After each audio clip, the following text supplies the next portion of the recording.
question qui était d'après vous, quels sont les facteurs contextuels qui sont les plus importants à considérer dans les 3 ou 5 prochaines années? Et on a eu une sous-question pour chacun des facteurs retenus, quelles seraient les solutions? On a fait juste une première étape, on a fait la première, et les résultats, vous les voyez, dans le fond, très rapidement, c'est que la question, c'était, les 4 facteurs retenus, c'est redéfinir éventuellement le programme thérapeutique. Le second porte sur le contexte du travail, donc l'organisation du travail, parce qu'il y a beaucoup de travail à temps partiel. La capacité de la communauté à se ressourcer, à faire référence à tout l'enjeu du partenariat et les modalités de financement, autres sources de financement. Il me reste peu de temps. Si j'ai une question sur le modèle logique, je pourrais y répondre parce que c'est important ce modèle logique-là, parce qu'il y a à l'intérieur de ça, comme vous voyez, dans un second temps, quand on a répondu à la première question sur les facteurs et les solutions, on va construire un plan d'action. Et un plan d'action, ça va être des ajustements qui vont être apportés au programme d'Accuséride à Montréal, donc dans sa composition, dans ses composantes organisationnelles et cliniques. L'approche par, l'application du modèle logique pour la planification de l'évaluation du programme, c'est une autre étape qui vient après. Et cette étape-là va être très importante parce que c'est là qu'on voit qu'il y a des questions. Le premier volet, ça repose sur l'examen du contexte et les ressources disponibles. C'est l'enjeu. Les éléments de contexte sont centraux dans la créativité et le développement des communautés thérapeutiques. Donc, les éléments de contexte qui vont permettre, on va décrire différents éléments, tels que ceux que nous avons abordés précédemment. Donc, nous explorerons prochainement les moyens d'action à notre disposition afin d'ajuster notre programme d'action. Donc, créer, avoir un plan d'action pour modifier le programme. Le second volet, ça consiste à une intervention formative, de soutien à la mise en œuvre et l'amélioration des pratiques issues de la mise en œuvre actuelle de la communauté, mais à l'aide des questions spécifiques qui sont mentionnées. Je ne vais pas tant les lire. Vous pouvez les lire parce que c'est très important. Posez-moi une question tantôt, je vais vous donner les réponses. Les questions. Le troisième et dernier volet vise une démarche sommative, soit de démontrer que les résultats et les retombées sont liés au programme et d'en faire la preuve, dans la mesure où on atteint les objectifs intermédiaires qu'on a convenus à court, moyen terme. Souvent, les objectifs finaux à long terme, en ce qui nous concerne, on ne va pas toujours sur ces objectifs finaux. Mais si au moins on est dans le sens, dans la bonne, on est cohérent, une cohérence logique interne entre nos activités et l'atteinte de ces objectifs intermédiaires, on peut avoir un argumentaire très, très, très important pour justifier le soutien à la continuité de cette ressource. En conclusion, plusieurs réponses aux questions posées initialement ont été proposées. Je ne reprends pas mes 3 questions, mais je n'avais pas eu le temps vraiment. La diapo, vous ne voyez pas bien. Nous croyons qu'il est important pour les décideurs et les utilisateurs que les communautés thérapeutiques aient un caractère probant au plan organisationnel et qu'elles soient prometteuses au plan clinique. Nous, on peut penser que c'est prometteuse. On atteint ces objectifs-là, mais il faut aller plus loin, faire cette démonstration. L'approche participative et formative, basée sur les étapes et les méthodes proposées, reposerait sur l'engagement des acteurs concernés. Le devoir, excusez-moi, l'évaluation qui viserait à la fois la continuité et l'amélioration de nos pratiques, afin de répondre aux principaux objectifs poursuivis, tels que ceux mentionnés. Si vous voulez nous joindre à nous, vous êtes les bienvenus. Merci.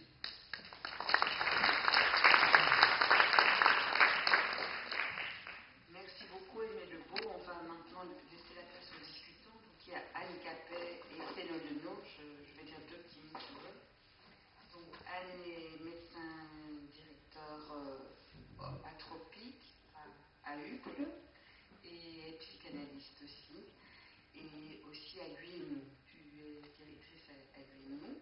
Alors, Étienne Denauve est psychiatre et psychanalyste et membre de l'association lacanienne. Il est directeur à la communauté du Wolfendahl. Avec François Duconnet, ils ont écrit, et l'équipe, un livre, Un lieu, un temps pour accueillir la folie. Il était également l'auteur de nombreux articles publiés dans des revues de psychanalyse. Voilà, je vous laisse la place pour les questions.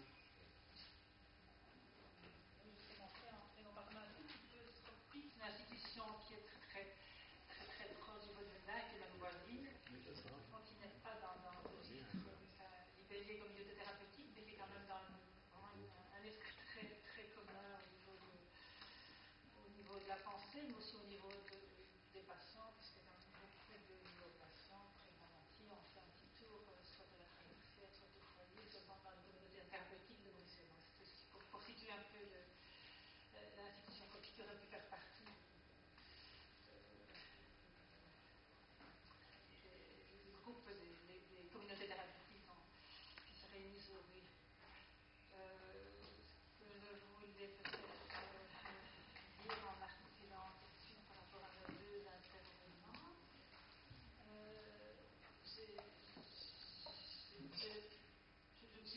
je n'ai rien lu de ce que vous avez dit avant de venir cet après-midi. De pouvoir s'intéresser à un autre langage, notre langage si franco-français, je trouve que c'est intéressant en soi, rien que la démarche. Nos oreilles ont un peu du mal parfois à s'y retrouver parce qu'à la fin vous n'êtes pas possible de tous les deux des formations plutôt sociologiques, je crois, oui. Donc c'est pas simple pour nous. À Jean Gagné, je dirais que quand même je pense qu'on dira une sorte de merci comme ça pour nous avertir que le vin nouveau est arrivé, comme on dit en France, que là, un nouveau concept nous arrive. Il est peut-être intéressant, il est peut-être en tout cas, il a secoué un peu les choses. Il vient à la fois d'un espace un peu collectif, ça vient un peu du monde du champ de la toxicomanie, mais en même temps, vous craignez qu'il devienne presque trop du côté qu'il évolue vers quelque chose de trop individualisant. Peut-être que donc vous nous avertissez à la fois d'intéressant peut-être, mais attention, qu'est-ce que vous allez en faire, comment, vous avez le mot, vous l'avez là depuis une dizaine d'années, si je comprends bien, voire plus, dans le champ de santé mentale en tout cas, qu'est-ce que ça va nous apporter?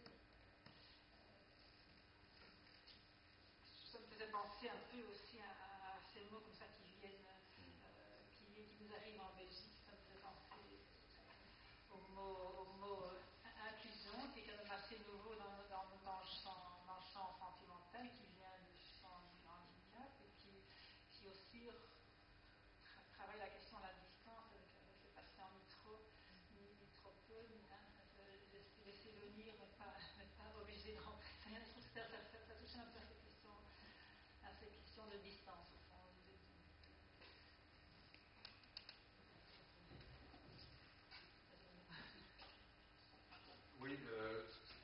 Oui, en effet, effectivement, c'est pas une charge contre le rétablissement, autant qu'effectivement un avertissement, parce qu'effectivement, le mot entre en France, je disais dans l'actualité psychiatrique, je crois de 2013, où on disait, voici, justement, le vin nouveau arrive, introduit par des conférences savantes, introduit par certains travaux d'associations d'usagers, etc.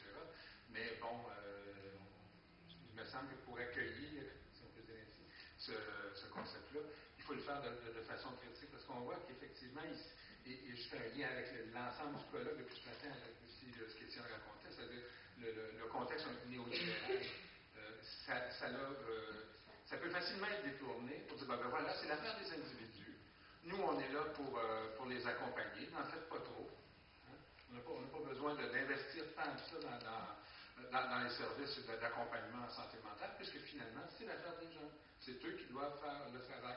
Donc ça, cette interprétation-là, me semble pas être une interprétation qui est valable, mais c'est ce qui m'expliquerait pourquoi il y a un tel enthousiasme parmi les États, et pas les plus de gauche, à accepter d'introduire ça comme étant un principe général.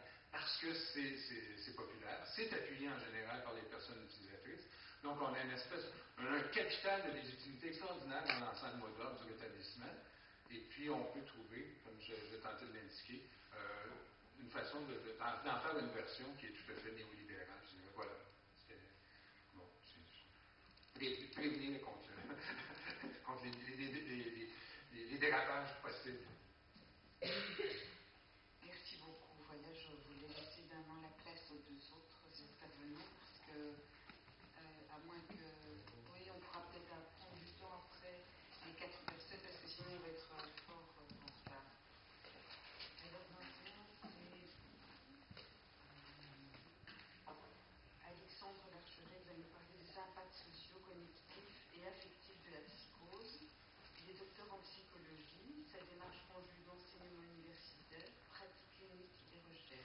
d'approche psychanalytique.